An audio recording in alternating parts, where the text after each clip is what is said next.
ጋይስ አቤልና የሄርሚ እህት አንድ ላይ ነው የበሉት። ዋት ኢዝ ዘ ፕሮብሌም? ሄርሜላ ቤተሰቦቿን አስተዋወቀች ጋይስ። እንግዲህ እዚህ ጋር እንደምታዩት ምሳ ተጋብዘዋል።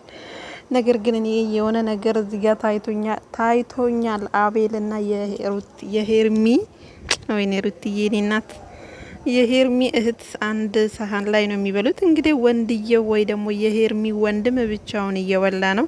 አይዞክ ያንተም ሄዋን ነገ ትመጣለች። አይዞክ እንደዚህማ ብቅ ብቅ ካልክ ይሄንን አመለሸጋ ግን ይዘክ ከዩቲዩብ መንደር አጠፋም።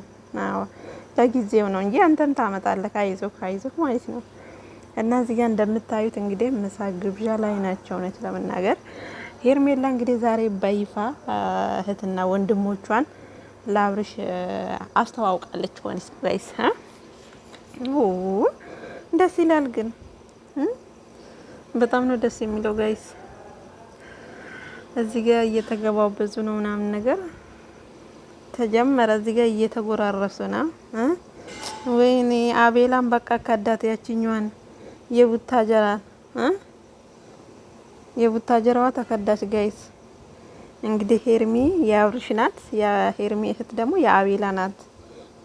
ይኔ ሴዋን የታለች እያለ ነበረ ሰሞኑን እና የዛሬው ይለያል።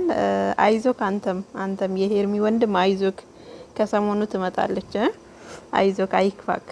ዛሬ ብቻህን በመብላትክ አይክፋክ። ምንም ነገር እንዳይሰማ ከምሬ ነው ምልክ። አይጠፉም። እዚህ ጋር እንግዲህ እንደምታዩት እየተጎራረሱ ነው። በጣም ደስ ይላሉ። ሄርሚዬ እንግዲህ ይመችሽ። ሩትዬ ጥናቱን ይስጥሽ። እኔ ወድ